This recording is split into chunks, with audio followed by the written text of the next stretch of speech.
Hello everyone.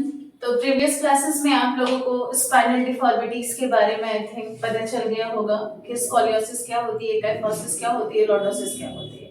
अब आज की क्लास में बहुत इंपॉर्टेंट टॉपिक है, आप लोगों को भी जानना समझना बहुत जरूरी है। तो आप लोगों ने पॉट्स स्पाइन अगर सुना है तो बहुत अच्छी बात है, नहीं सुना तो चीजों को आज बेहतर तरीके से समझने की कोशिश कीजिएगा।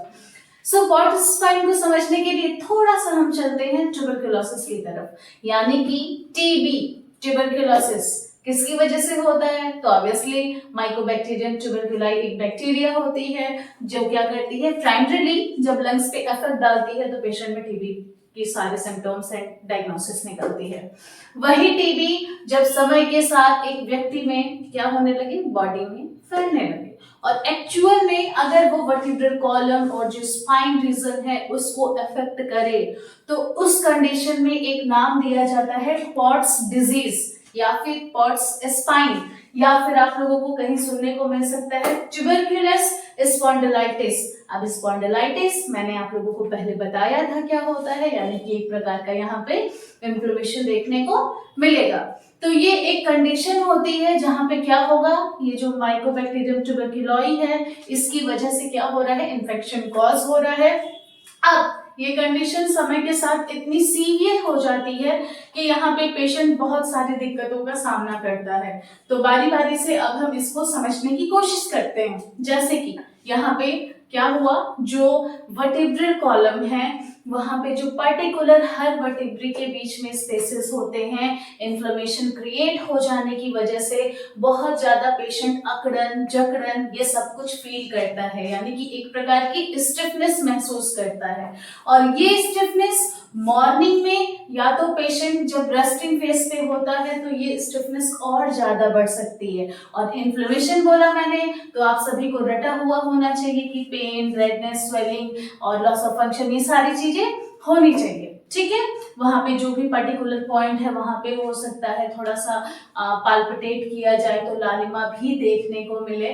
ठीक है, हीट फील पेशेंट कर सकता है। सो ये सारी चीजें देखने को मिलेंगी। उसके साथ साथ समय के साथ अगर कंडीशन और खराब हो रही है, ऑब्वियसली जिनमें थोड़ी सी इम्यूनिटी वीक है या थोड़ी सी कंडीशन और सीवियर हो रही है तो लक्षण और ज्यादा देखने को मिलेंगे। जैसे कि पेशेंट की आंखें भी अफेक्ट होती हैं, आई साइट में भी प्रॉब्लम होती है। उसके साथ साथ समय के साथ जब पेशेंट में कंडीशन और आगे बढ़ेगी तो कभी कभी पस का सेक्रेशन भी होने लगता है।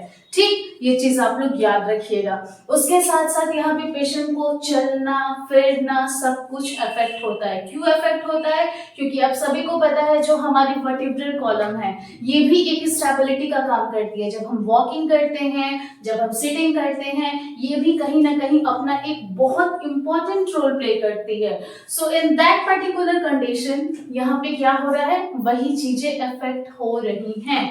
उसके साथ साथ जैसे जैसे कंडीशन और सीवियर होती है, in the case of pots spine और पॉट्स डिजीज, यहाँ पे पेशेंट का जो कह सकते हैं जो एक अलाइनमेंट है स्पाइन की, ओके, वो समय के साथ साथ और बिगड़ती जाती है। जैसे कि आप देख सकते हैं हमारा एक सीधा अलाइनमेंट कुछ इस प्रकार है, बट इस कंडीशन में चूंकि पॉट्स स्पाइन है, पेशेंट जब स्ट्रेट पोजीशन पे था, इन्फ्लेमेशन कुछ इतना सीवियर हो गया कि पेशेंट अपने आप को झुकाना शुरू कर दिया।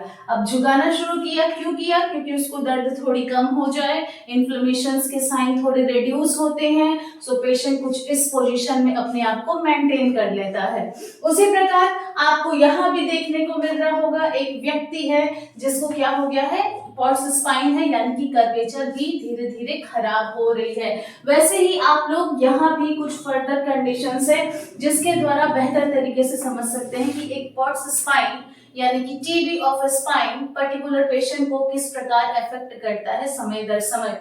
और उसके बाद कंडीशन और सीवियर होने लगती है। इवन कभी कभी पेशेंट्स को जो लोअर लिम्स हैं वहां पे भी झंझनाहट, सूजन या नर्व का कंप्रेशन हो रहा है, तो ये सारी चीजें देखने को मिल सकती हैं। अगर सर्वाइकल रीजन में है तो पेशेंट को रेडिएटिंग पेन वगैरह भी फील हो सकता है।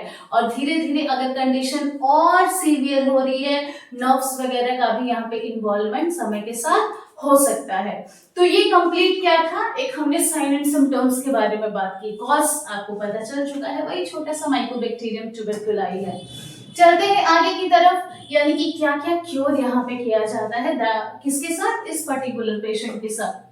तो सबसे पहली चीज तो सही समय पे डायग्नोसिस होना, सही समय पे ट्रीटमेंट प्रोटोकॉल होना मोस्ट इंपॉर्टेंट चीज है।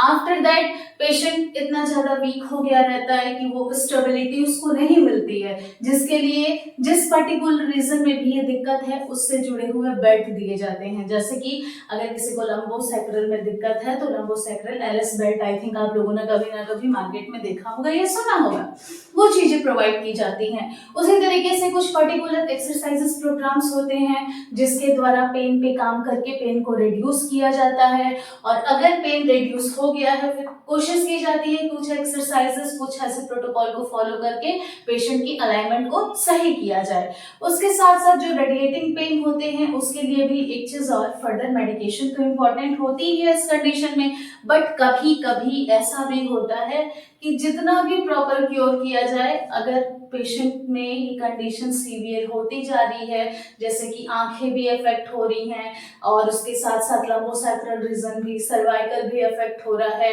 धीरे धीरे लिम्स भी वीक हो रही हैं, तो उस कंडीशन में ये समय के साथ साथ अगर सीवियर हो रहा है तो पेशेंट में काफी घातक सिद्ध हो सकता है।